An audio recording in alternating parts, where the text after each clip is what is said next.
Good morning, my name is Victoria Martinez, and today I'll be presenting on gender, power, and the femme fatale in Dashiell Hammett's The Maltese Falcon.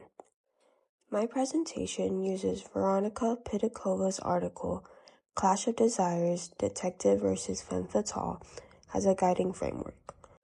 I'll outline the key themes of the work, provide historical and biographical background, summarize Pitakova's arguments, and show how her analysis connects to our reading of Hammett's text. Let's get started. First, a quick overview of The Maltese Falcon. The novel was published in 1930 by Dashiell Hammett and focuses on private detective Sam Spade and the manipulative Bridget O'Shaughnessy, who hires him under false pretenses as they pursue the priceless Black Falcon statuette and battle deceit, greed, and violence. Sam Spade represents the epitome of manliness. Multiple women desire him, and his tough exterior represents his masculine authority. Bridget O'Shaughnessy, on the other hand, is the archetypal femme fatale, a depiction of a woman who seduces men with deceit and causes their downfall. Some of the themes in this story, and we'll go more in depth about it later, are deception, power, gender, and morality. On the surface, it's a detective story, but at its core, it's about gender and power, how men and women manipulate one another in pursuit of control, desire, and survival. Let's look at the biographical and historical context. Dashiell Hammett was born in 1884 in Maryland. He worked for the Pinkerton Detective Agency, served in World War I, and then turned to writing detective fiction. Hammett drew from his real experience as a Pinkerton detective. His fiction replaced the tidy logic of Sherlock Holmes with the gritty realism where truth and morality are murky. Later, he dedicated himself to left-wing political involvement and died in New York in 1961. The 1930s were also a time of upheaval, with the Great Depression. America was undergoing major social changes. Women were entering the workforce in new ways, and traditional gender roles were being challenged. Hard-boiled detective fiction also emerged from this uncertainty. This rise reflected a society grappling with corruption, survival, and shifting social norms. Given this background, it is not surprising that Hammett's novel plays with power, gender, and performance in ways that reflect and critique its time. A big theme in the novel is gender and power, or how masculinity and femininity are structured and challenged. The novel's central power struggle plays out through gender.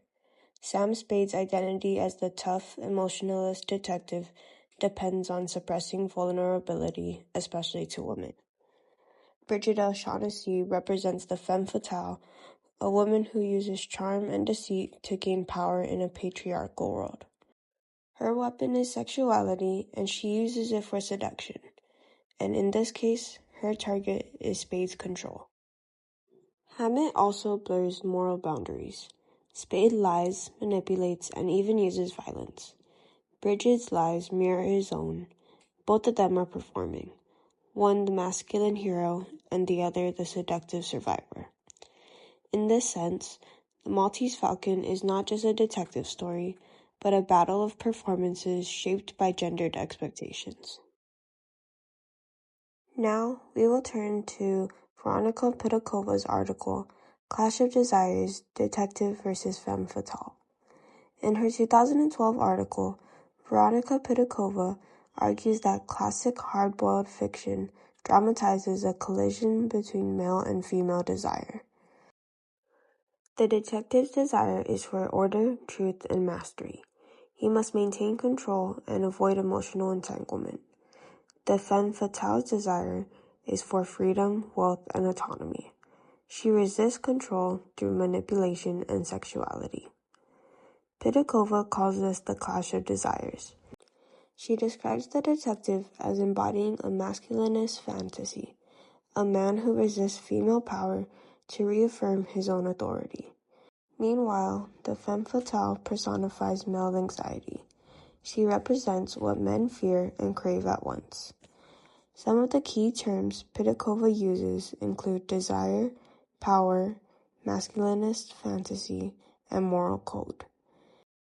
She describes a hard-boiled detective, the tough, solitary male hero who maintains his own moral code, resists temptation, and enacts control.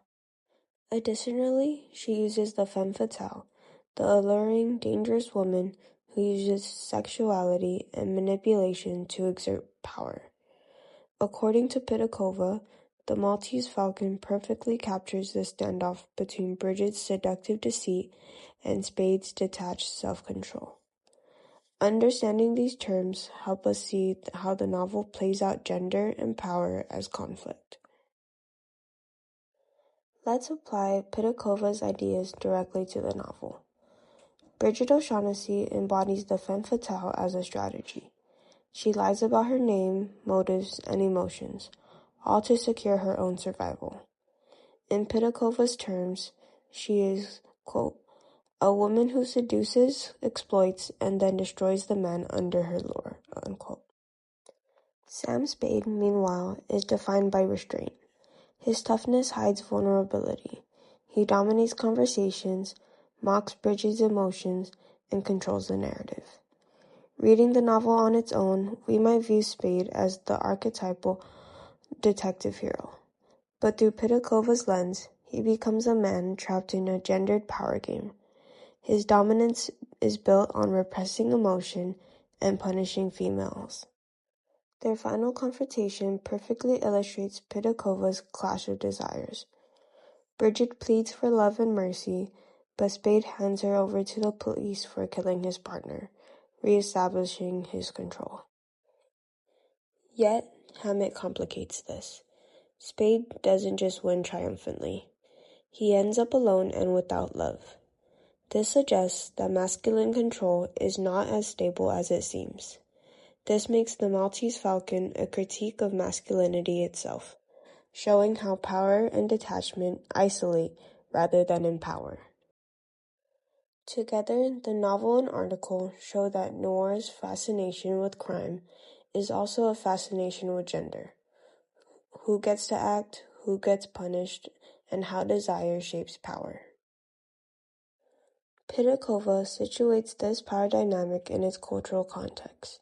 The femme fatale embodies the threat of women's autonomy emerging in the early 20th century. She is a projection of male fear, that women could use sexuality or independence to change patriarchal norms. The hard-boiled detective, then, becomes a figure of reassurance, a man who attempts to restore social order. But Hammett's Spade doesn't quite fit that heroic mold. His quote-unquote victory leaves him emotionally lonely, suggesting that patriarchal order comes at a cost. The novel exposes how power corrupts both genders, not just the femme fatale, but also the men who try to control her. In historical terms, this reflects gender concerns of the era, with women gaining more public roles, independence in the workplace, and increased visibility. Texts like The Maltese Falcon describe the clash between male authority and female autonomy. The femme fatale becomes a cultural symbol of those concerns. Thus, the novel does more than just tell a crime story. It depicts conflicts revolving around the gender and power dynamic, and also cultural control. To conclude, Pitakova's article reveals that The Maltese Falcon is not only a detective mystery, but a gendered battlefield. The detective's pursuit of truth and the femme fatale's pursuit of power expose the fragility of both masculinity and femininity. Hammett's story continues to resonate because of its clash of desires. Whether it's between men and women, order and chaos, or emotion and control, this novel still connects to many of our stories today in society. Thank you for listening.